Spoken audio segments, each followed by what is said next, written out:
Aming Ama sa langit, kami nagpapasalamat po sa tinatamasa naming kalusugan.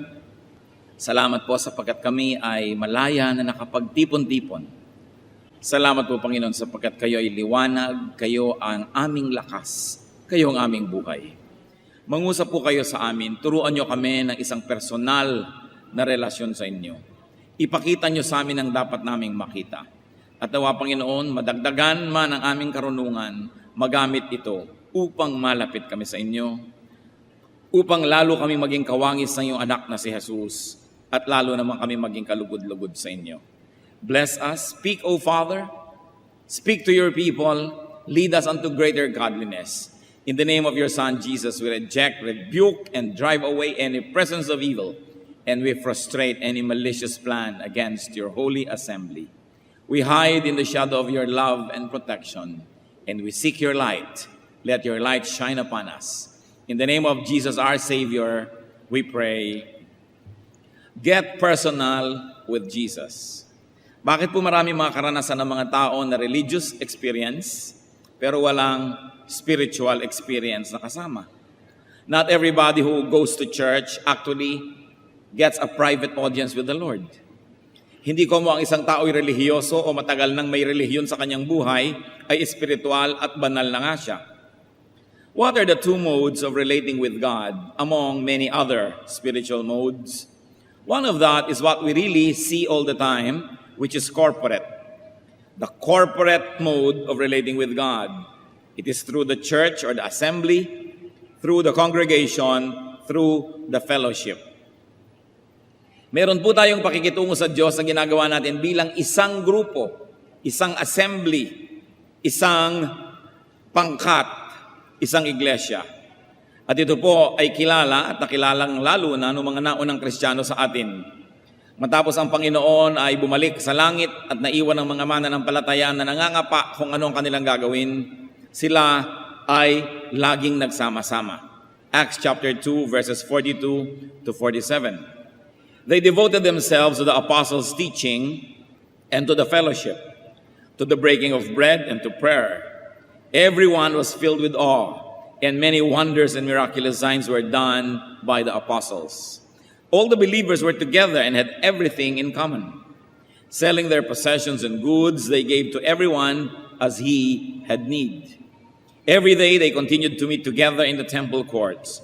They broke bread in their homes and ate together with glad and sincere hearts, praising God and enjoying the favor of all the people.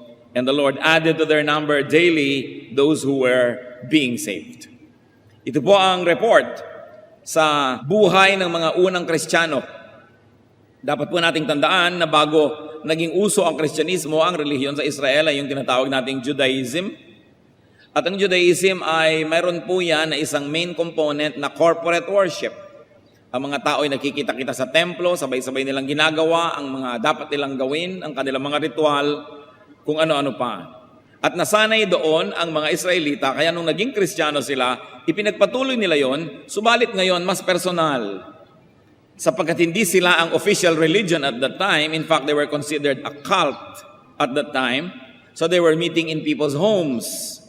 Pero patuloy yung kanilang corporate experience, that they would worship together, pray together. In fact, there was group learning, there was group meals even, there was a lot of group prayer, and the Lord would descend upon them, and miraculous things would happen in the whole presence of everybody. There was communal life. In other words, communal religion of Judaism was brought in a more personal, but nevertheless still a communal way by the new Christians. Natural, ito po ang reaction nila sa event because naging outsider sila from just practitioners of the old religion. Nagkaroon sila ng bagong experience, nagkaroon sila ng hatatawag niyong born-again experience, nagkaroon sila ng bagong experience sa Diyos, pananaw, kaya sila ay itinuring ng mga taga-dating relihiyon na outsiders. Maituturing pa sila siguro mga rebelde, mga gumagawa ng iba na namang uri ng relihiyon. Kaya ang kanilang ginawa ay nagsama-sama because they found comfort in each other's presence. Because there was a lot of threat and persecution, alienation from their old friends, from people who remained in their old religion, so there was separation. They gave strength to each other, and they drew strength from each other. And miracles were done in the assembly. These miracles were the result of their unity, and at the same time, these miracles encouraged further unity. So ang una pong nakilala nila na uri ng pananalig na ganito ay yung maraming kasama. Kaya sabi sa Hebrews 10:25, let us not give up meeting together, as some are in the habit of doing, but let us encourage one another. So the fellowship was meant to accomplish, among other things, encouragement for one another. Pero meron pa pong isang uri ng paglagong espiritual, at yun ang nais nating bigyan ng pansin ngayon. That aside from the corporate experience and the corporate activities, it is important for us to get personal with Jesus and to have a personal religion, a personal practice and development of spirituality. It is something that is between you and the Lord alone.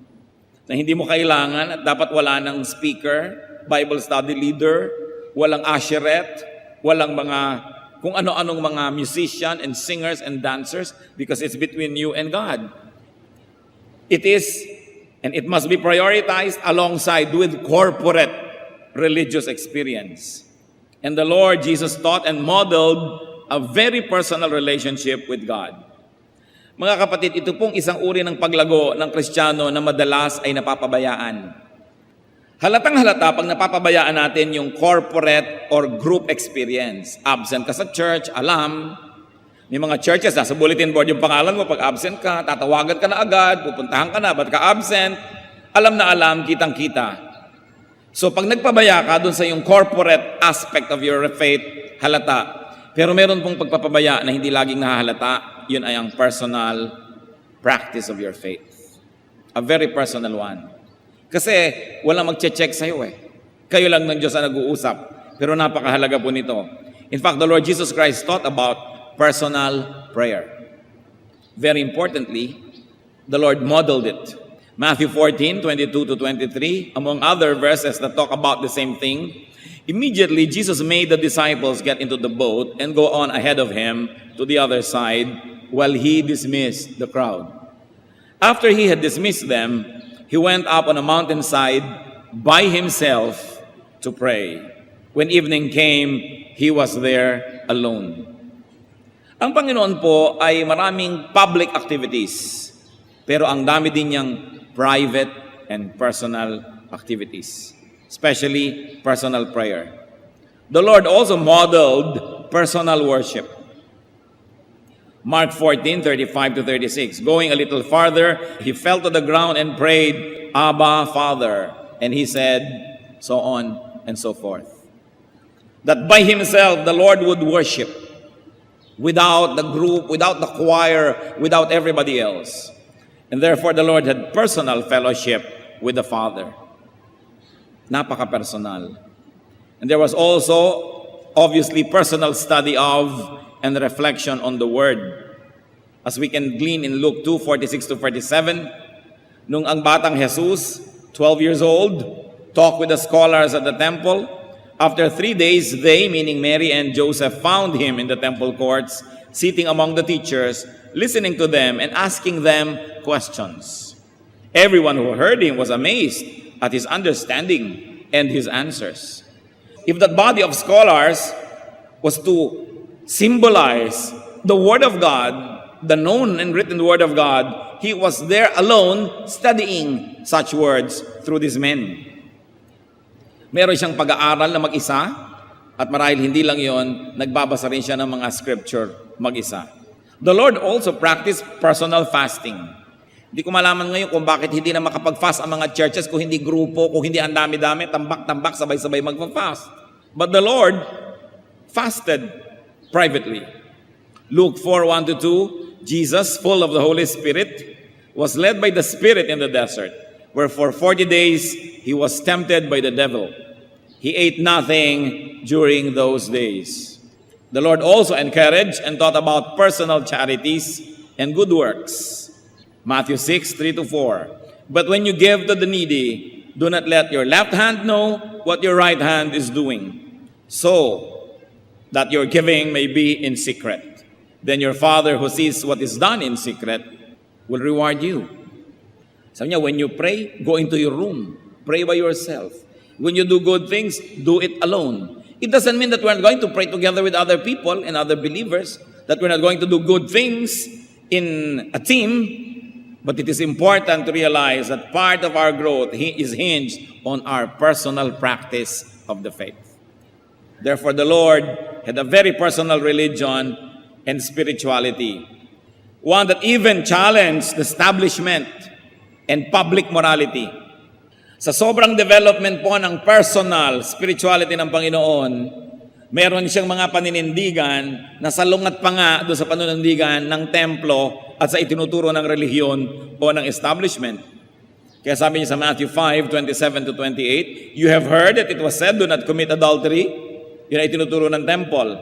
But I tell you that anyone who looks at a woman lustfully has already committed adultery with her in his heart. So it was a very personal spirituality that one can actually commit rape and adultery alone. Because when it happens inside your heart, it's very private and personal. It has already happened and done damage to your spirit. Very personal. Matthew 5:38 to 39. You have heard that it was said, eye for eye and tooth for tooth. But I tell you, do not resist an evil person. If someone strikes you on the right cheek, turn to him the other also. The official stand of the temple was eye for eye, tooth for tooth. Pero sabi niya, hindi yon. Dapat ganito. Tinanggalan ka na ng balabal, gusto mo ibigay mo pa yung kamiseta mo. Kung gusto mong tunay na maging makadiyos. In Matthew 5:43 to 44, you have heard that it was said, love your neighbor and hate your enemy. But I tell you, love your enemies and pray for those who persecute you. Because of his spiritual practice and because of his very personal spirituality, he was able to transcend and go beyond the religious modes and the religious standards of the day. Kung lagi lang po tayong kasama ng kongregasyon, lagi lang tayong kasama ng grupo, kung merong moral standard yung grupo na yon, maaaring yun na maging stand natin at maaaring hindi na tayo makalampas pa doon. But because the Lord practiced very private spirituality, He was able to transcend that which only the group could reach as a group. Nalampasan niya pa. Sabi niya dati, sinasabing bawal makipagmangalon niya, pero tingnan mo pa lang nang may paghahangad, nangalon niya ka na sa loob ng iyong puso. It was very personal. Therefore, the Lord was able to practice personal morality. If we're going to base our morality only on what the crowd, what the throngs, or what the mob requires, it is possible that you will not go deeper. Hanggang doon lang yung hinihingi ng mga tao. Sa atin pong case, and basing it on the model and teachings of the Lord, how can we get personal with Jesus, with God? Kasabay at lampas sa ating corporate religiosity and spirituality, how can we be personal? Certainly we should develop, strengthen, pursue and maintain personal prayer life tulad ng Panginoon. Uma-attend po siguro kayo ng prayer meetings. Siguro pag sa ating program, yumuko po tayo at manalangin. Nakikiyuko tayo at nananalangin dahil yan ang ginagawa ng lahat. Pero nananalangin pa ba kayo kung mag-isa na lang? Kumusta? Sabi ng Panginoon sa Matthew 6:6, when you pray, go into your room, close the door, and pray to your Father who is unseen. Then your Father who sees what is done in secret will reward you. Napakasarap naman kung ikay magulang, bigla mong binuksan ang kwarto ng iyong anak at nabisto mo na ang ginagawa ng iyong anak in secret ay nananalangin. Pero kung biglang pinatay ang computer, biglang inilipat ang isang buton dahil meron palang pinupuntahan siyang hindi dapat puntahan dyan sa internet, yun ang ginagawa in secret. Ang ginagawa pala pag nakasara ang kwarto, nanonood ng kung ano-anong video hindi dapat panoorin, nagbabasa ng hindi dapat basahin, yung pala ang ginagawa in secret. Pero ang sabi ng Panginoon, when you want to pray, go into your room and pray in secret. Of course, this is a reaction to the exaggerated attention that the Israelites have given to public exercise of spirituality.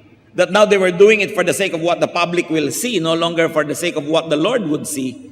Naging pakitang tao ang relihiyon. This is a reaction. Sabi ni Lord, you want to really earn points in heaven? You truly want to please God?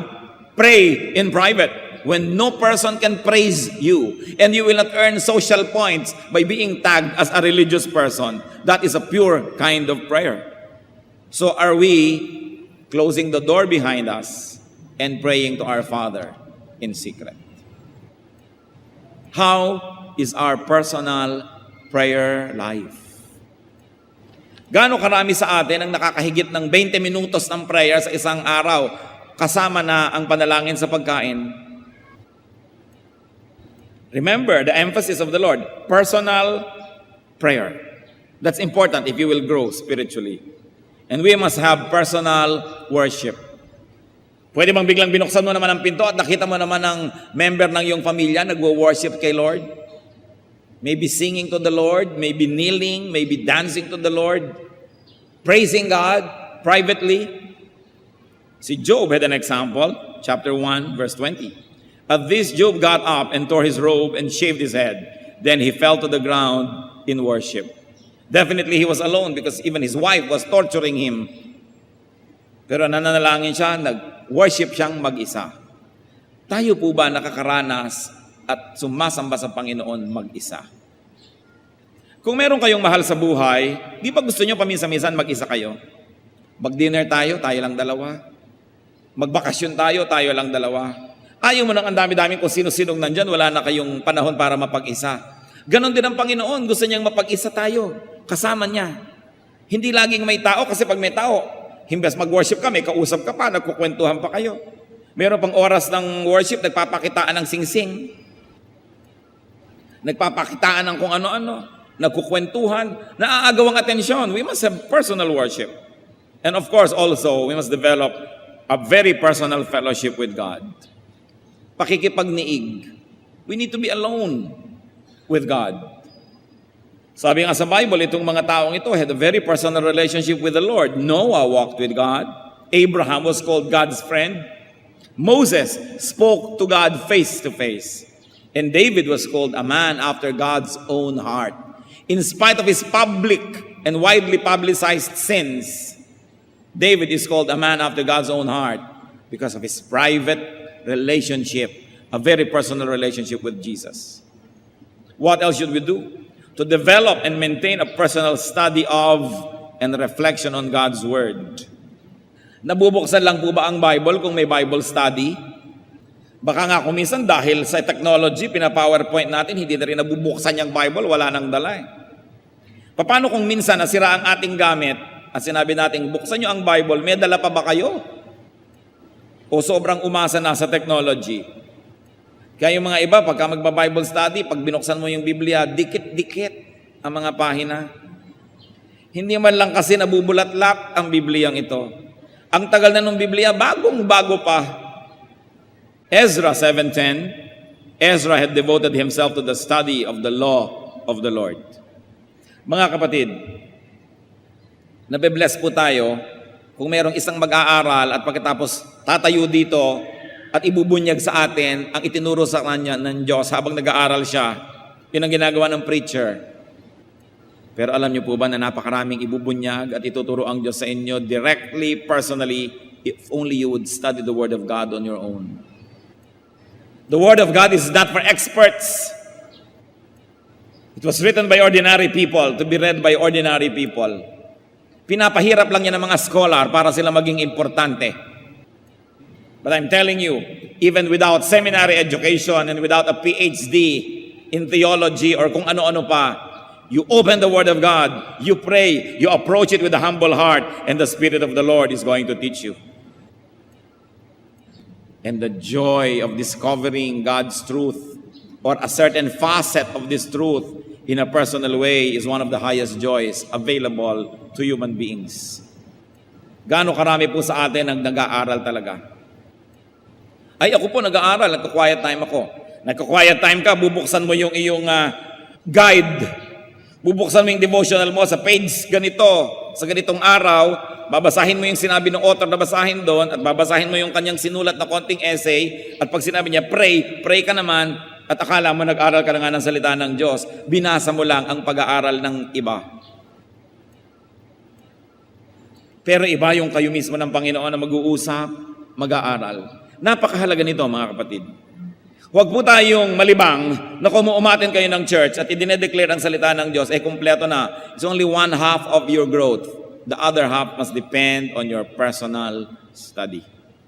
2 Timothy 4:13, when you come, sabi ni Paul, bring the cloak that I left with Carpus at Troas, and my scrolls, meaning the Bible, especially the parchments or the papers that he used as study notes. Sabi ni Paul, pag nagpunta kayo sa akin, dali nyo yung Biblia at dali nyo yung notebook ko. Kasi lagi siya nag-aaral. Sa palagay nyo, bakit siya nakasulat ng nakasulat ng mga binabasa natin na epistles? Kasi mahilig siya mag-aral ng salita ng Diyos. Hindi siya umasa kung kani-kanino para mag-aral. Nag-aral siya mag-isa at umasya sa Espiritong Banal. Ngayon, baka man biglang magkani-kanya na tayo ng interpretasyon. Magkagulot, magkahalo-halo ang balat sa tinalupan. How will you know if your interpretation is right? If your interpretation does not contradict all the other verses that talk about the same thing, then your interpretation must be right. Hindi yung sasabihin natin, your interpretation must be right if it agrees with mine. Hindi ganun. But if it agrees with all other parts of Scripture that talk about the same thing. Kasi hindi nyo nun pwedeng pagsabungin ang verse against verse.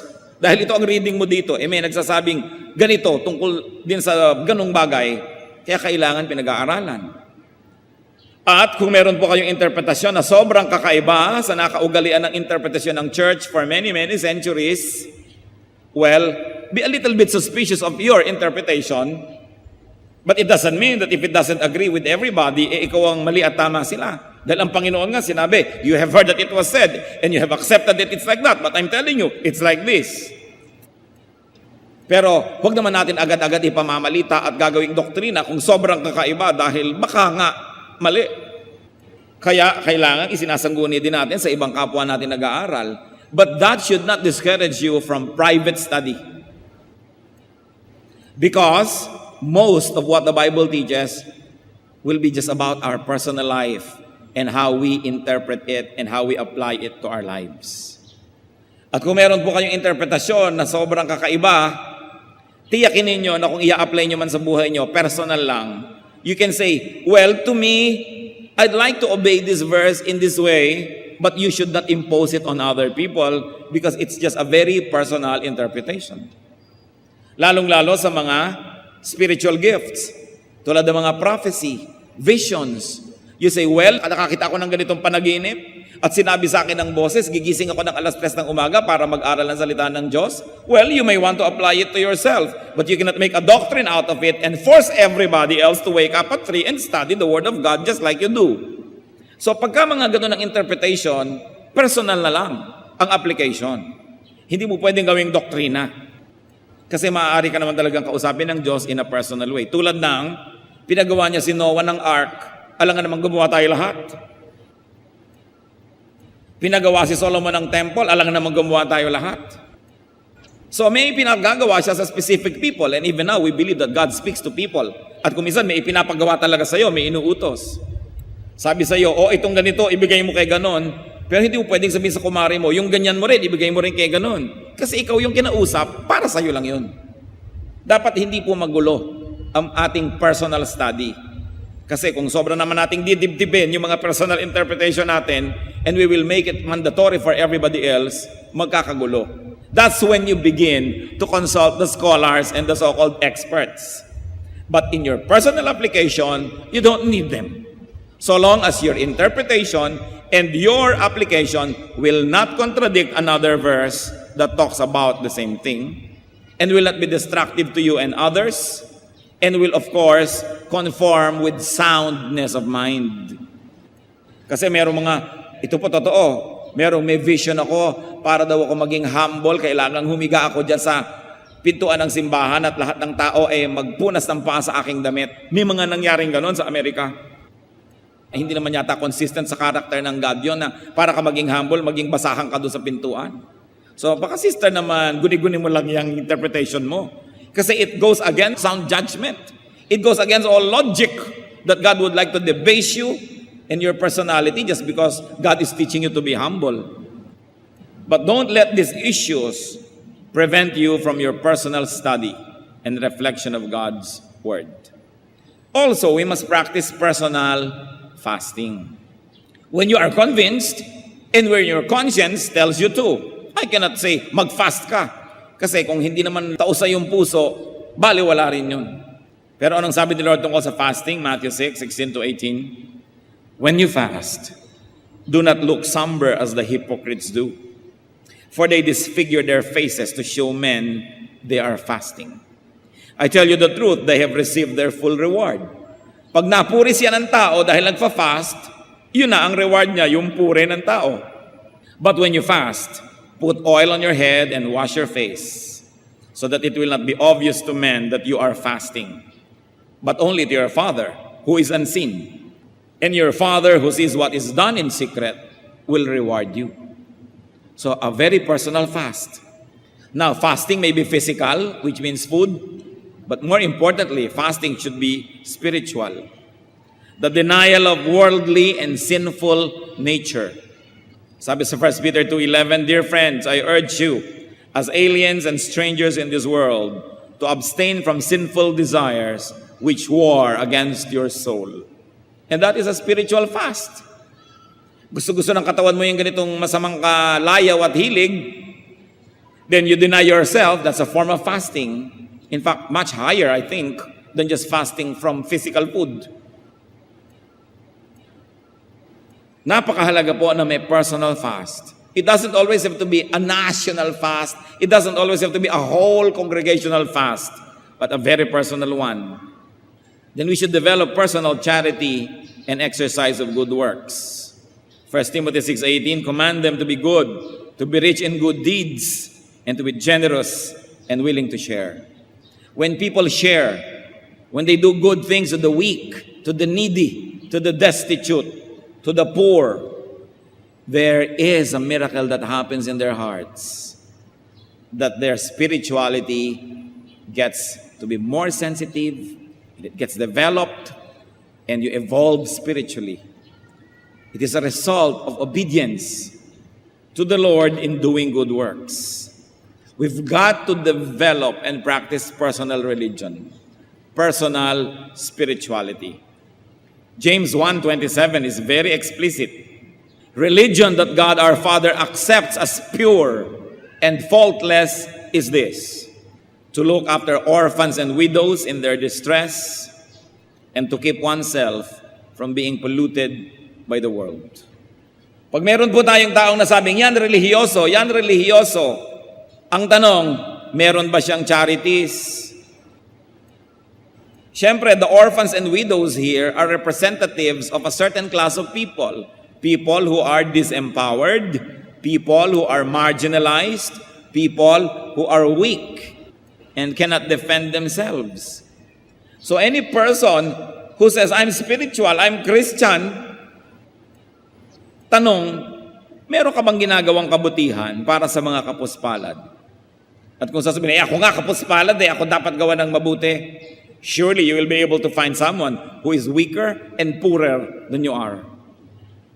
There will always be the richer and the poorer person, the stronger and the weaker one, no matter what your station in life is. So do you have charities? Kasi ito daw pala yung pure religion. Hindi yung fasting, hindi yung pagsali sa mga grand religious activities, kundi yung personal and quiet work for the needy, for the weak, for the destitute. And to keep oneself, personal, from being polluted by the world. Yung naninindigan ka na hindi ka marumihan ng sanlibutan, maging malinis ang iyong espiritu lagi na, personally, that is religion that is undefiled before God. And if we did all that, we will be able to develop personal morality. Yung very personal, sometimes it is even against what the group considers acceptable and beyond what the group says to be right. So Genesis 39:6-10, we witness Joseph, a very young man, a very healthy, athletic, handsome young man, being seduced by what must have been a very beautiful woman. Now Joseph was well built and handsome. And after a while, his master's wife took notice of Joseph and said, "Come to bed with me." Joseph was the master slave in the house of this Egyptian officer. And you know, Egyptian women, especially if there were wives of officers, they were always perfumed and manicured and pedicured and coiffed and beautified. Malayong-malayo pa lang, amoy lotus na sa dami ng pabango. But he refused. "With me in charge," he told her, "my master does not concern himself with anything in the house. Everything he owns, he has entrusted to my care. How then could I do such a wicked thing and sin against who? God." And though she spoke to Joseph day after day, he refused to go to bed with her or even be with her. Yan ang personal morality. How many of us will still be very highly moral if we were alone? Pag hindi mo nakasama si brother, si sister, si pastor, si elder, at tapos may nang aakit pa sa'yo with the promise of secrecy because they were already inside the same house. And he practiced a very personal morality. Ito po mga kapatid ang dapat natin marating. At nangyayari lang ito with private practice of our faith. Kahit hindi kayo umabsent sa lahat ng church activities, when you do not pray privately, when you do not privately fast, when you do not privately study the Word of God and worship God and practice all these things, you will only be one half strong. And when the crowd is not there anymore, the fellowship is not there anymore, and you're by yourself, what will you do? What will you do if you're alone? When nobody would know, or if there is a promise of secrecy? Because what we are in those moments is what we really are. So while it is commendable to be an active and functioning church member, it is important to note that there is growth in fellowship with Christians, but there's also a brand of growth that's available only in aloneness and in our personal walk with Jesus Christ. So let's get personal with Jesus. Even judgment is going to be personal. Hindi ka haharap sa Panginoon na may mga kasama ka, isa-isa nahuhukuman ang tao. Personal. Personal religiosity, personal spirituality is what and who you and I really are. Kung ano po tayo, pag nag-iisa lang, yun talaga tayo. In much the same way that nakedness is what and who you really are. That's why among the highly evolved arts, nakedness is not viewed as negative because only when the body is naked do you really truly see the person. Kaya sa arts po, walang mali siya tungkol niya sa naked body. In fact, the purity of nakedness is echoed even in Job 1:21.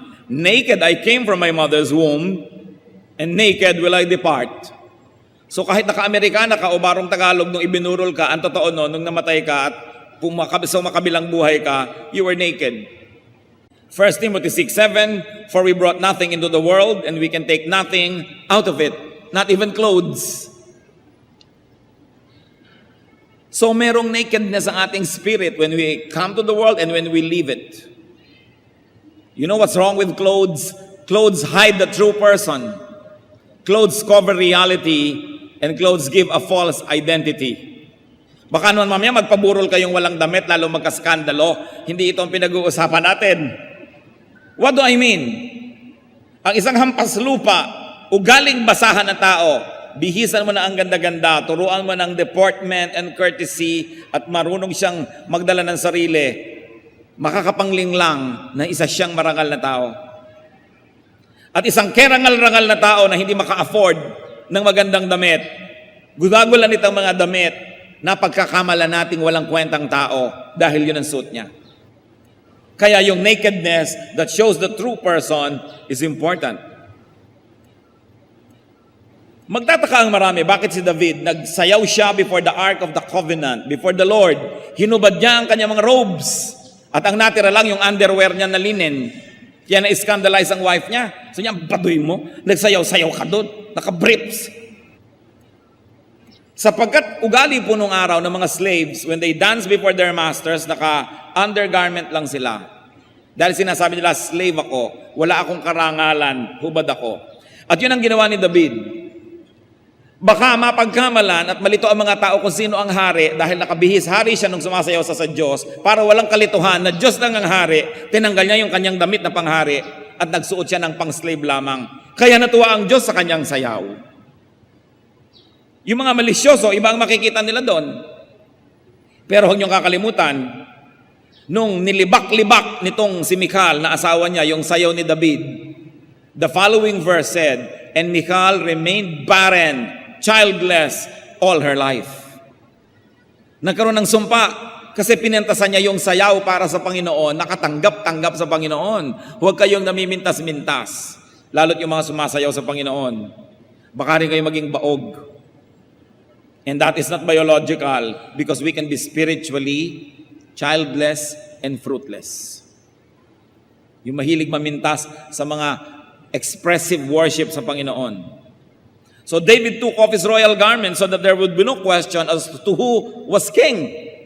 That it was the God in heaven for whom he was dancing. Ngayon, mga kapatid, yung relihiyon na public, yung public activity, yung corporate activity, pwedeng maging tulad ng damit. Outward and public practice of religion can be like clothes. Public religion can invest a person with a false image and feeling of spirituality. Sa kaa-attend natin ng church, pero wala palang personal na relasyon, walang personal growth. Baka tayo ay malinlang na relihiyoso na nga tayo, na okay na nga tayo because we don't miss church once a week.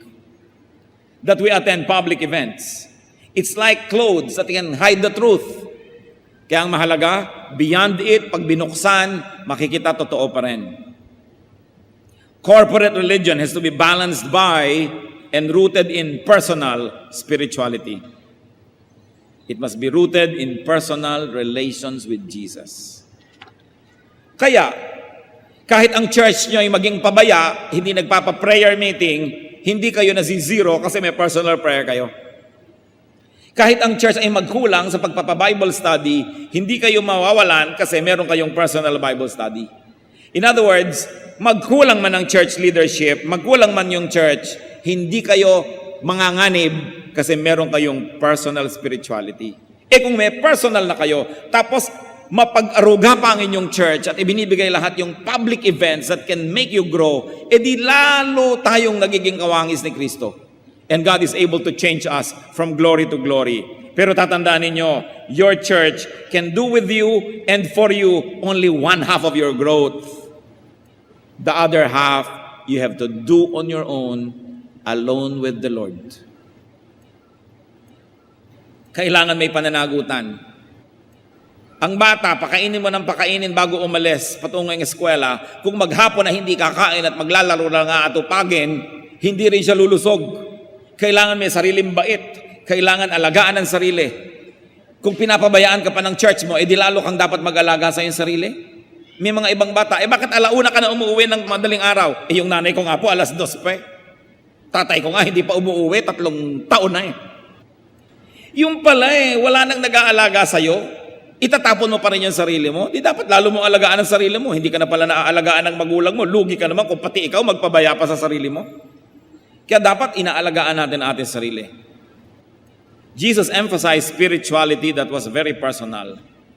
What we are minus our clothes, what we are minus our public religious image and activities, is what we really are in the eyes of God. You can deceive people with your clothes and you can upgrade your image with clothing, but not with God. He knows who we are. You can impress people with religion. You can have a public office. You can sing in the choir. You can even preach. But in your private life is what you are before God. And that is what really matters. Do not rely on and do not be disgraced by public religion, although it has its own importance, but it is not everything. This was the Lord's sharp rebuke to the religious leaders of His time, to the religious people. At ito rin po ang rebuke ni Jose Rizal sa Christianity practiced in this country during his time. It was all public. There was nothing personal. Ang mga Pilipino noong panahon ni Jose Rizal, nagsisimbang lahat. Nandun lahat sa mga activities ng simbahan. Pero inisa-isa niyang ipakita ang mga karakter sa Noli Me Tangere, sa El Filibusterismo, ang kabulukan ng mga tao, ang kabulukan ng mga manang at manong, ang kabulukan ng mga nangunguna sa relihiyon, talamak na talamak at napakabaho, pero buong buo ang public religious life. Yan ang ibinunyag ni Jose Rizal, cancer ng lipunan na tinanggalan niya ng takip at tabing. Ipinakita niya ang kawalang kabuluhan ng relihiyon sa Pilipinas, ang kapabayaan at ang kabiguan ng simbahan to create character. Na yung pinakamadadasalin, sila ang pinakamapang-api sa kanilang mga katulong, sa kanilang mga nasasakupan, dinadaya pati ang kanilang mga utusan sa bahay, na ang mga pinakamalaking mag-ambag sa simbahan, pinakamarami mga bisyo, at yun mismong nangunguna sa relihiyon ang pinakamaraming kasalanan. Ibinunyag ni Jose Rizal, kaya naman ang simbahan ang nanguna na ipabaril siya. Yan din ang ibinunyag ng Panginoon, kaya siya ipinapako. Pareho sila ng inabot na kapalaran. Matthew 23 verse 5, sabi ng Panginoon tungkol sa templo, sa relihiyon, sa religious climate of His time, everything they do is done for men to see. Panglabas, pakitang tao. Mark 12:38-40, as He taught, Jesus said, "Watch out for the teachers of the law. They like to walk around in flowing robes and be greeted in the marketplaces and have the most important seats in the synagogues and in the places of honor at banquets. They devour widows' houses and for a show make lengthy prayers. Such men will be punished most severely." Nakita niyo po ang salita ng Panginoon, pinakamasasakit, mahahapdi, laban sa mga relihiyoso. Sabi, higit na maparurusahan ng mga ito kaysa doon sa mga common criminals. Religious leaders na pinagsasamantalahan ng mga balo, mapagpanggap at mapagkunwari sa kanilang mga mahahabang mga dasal. Subalit ang loob ay bulok. Matthew 23:27, "Woe to you, teachers of the law and Pharisees, you hypocrites! You are like whitewashed tombs, which look beautiful on the outside, but on the inside are full of dead men's bones and everything unclean." Religious leaders are to be judged more severely. James 3:1, "Not many of us should presume to be teachers, my brothers, because you know that we who teach will be judged more strictly." So napakahalaga ang maging totoo. At pag sobra po tayong nahumaling sa public practice of our faith, we may be deluded into thinking that we have arrived, that we're all right. But it is really our personal spirituality that matters. So function in the context of Christian fellowship and family, but keep and prioritize your personal and intimate relations with Jesus. Have, exercise, and develop personal religion and spirituality. Gawin po natin, mga kapatid, na personal ito. Tuwing may naririnig tayo, ang itatanong natin, paano ko i-apply sa personal life ko? Napakadali sa atin na laging makinig ng salita ng Diyos, pero magbingi-bingihan naman at hindi ito sundin. Napakadali sa mga Kristiyano na hindi niya check ang kanyang pride, yung yabang, yung rebelliousness, and the lying spirit. Napakaraming mga Kristiyanong mga sinungaling, mga mandaraya, sa kapwa pa naman kapatid. Mag-iingat po kayo. Maraming nakikiattend ng church, naghahanap lang ng mapaprospect para utangan o bentahan ng kung ano-ano. Kuminsan nagtatagumpay sila, nakakarating sa matataas na offices in the church. Nagiging leader ng ganito, leader ng ganon. Kaya sinasabi natin, mga members, kung ang mga teacher nyo, mga leader, ay inuutang-utangan kayo, dinadaan-daanan kayo sa iyak-iyak at kung ano-ano, at magtitiwala kayo, suriin nyo muna, ipagtanong nyo muna. Kasi kadalasan yung mahilig mang ganyan, may record talaga yan, maraming nakakaalam. But of course naman, church leadership tries to be decent and not destroy people's reputation. Pero magtatanong-tanong kayo dahil hindi tinotolerate ng church yan. Yung minsan, yung mga iba, nagkakaroon sila ng matataas na posisyon dahil talagang sinadya nila yun, nagpakasakit ng mga 2-3 taon, nagpapadama lang pala, at kung meron na ng ating pagtitiwala, ay saka sumasalakay. So dapat tayong maingat. Ganyan ang sinabi ng Panginoon, you devour widows' houses. You don't only devour the widows' houses, but many religious leaders devour the widows. Sometimes, even religious leaders devour the youth. Pinagsasamantalahan ng mga young people. Kunwari ay magre-retreat, magka-camp, kunwari ay may overnight fellowship. Yun pala, sinasalakay at pinagsasamantalahan ng innocence ng mga kabataan. Susuriin nyo lalong-lalo ang mga youth leaders na ipagtitiwalaan nyo ng inyong mga anak na mga inosente. Sapagkat, ang sabi sa Bible, there are wolves dressed as lambs who are mingling with the people of God.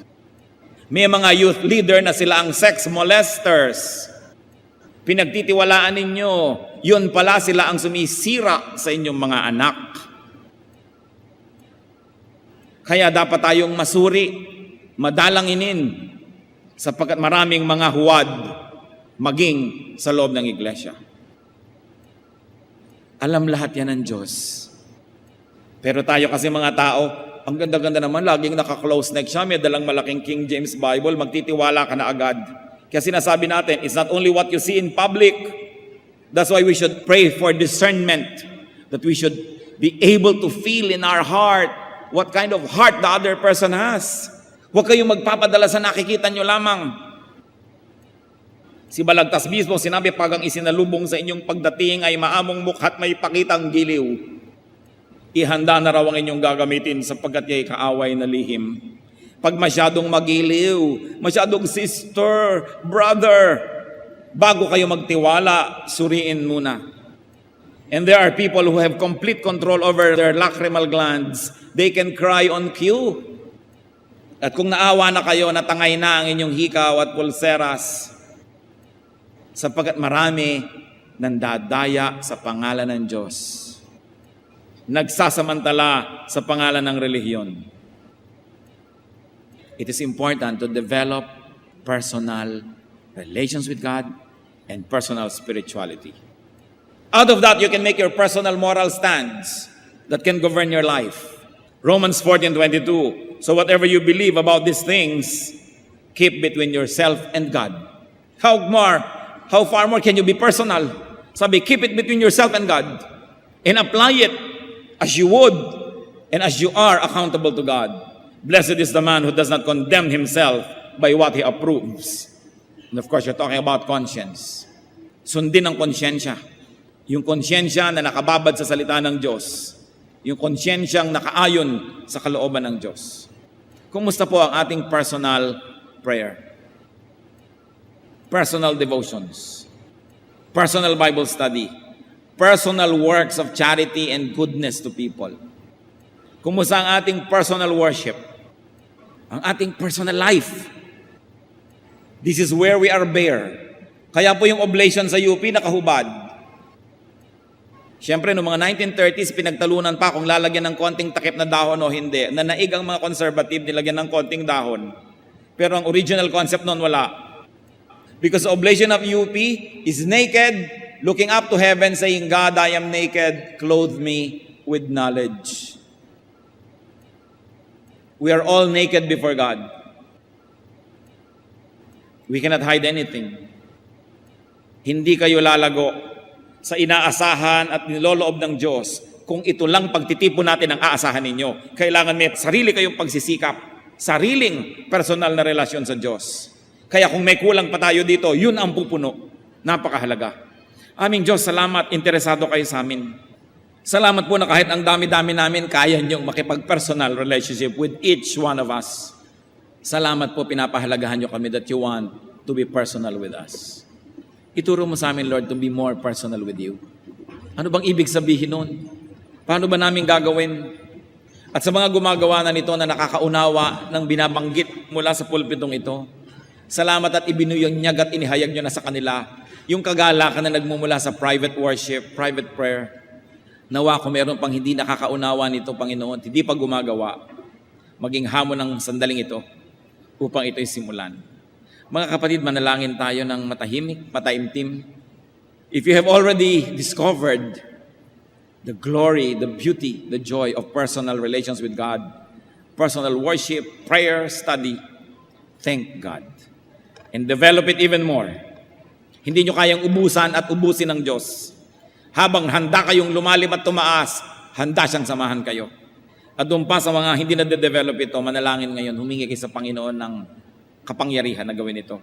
At magpasya to develop your personal reading, prayer, worship, your personal acts of goodness, your secret charities. That's what God loves. So be with the Lord and let the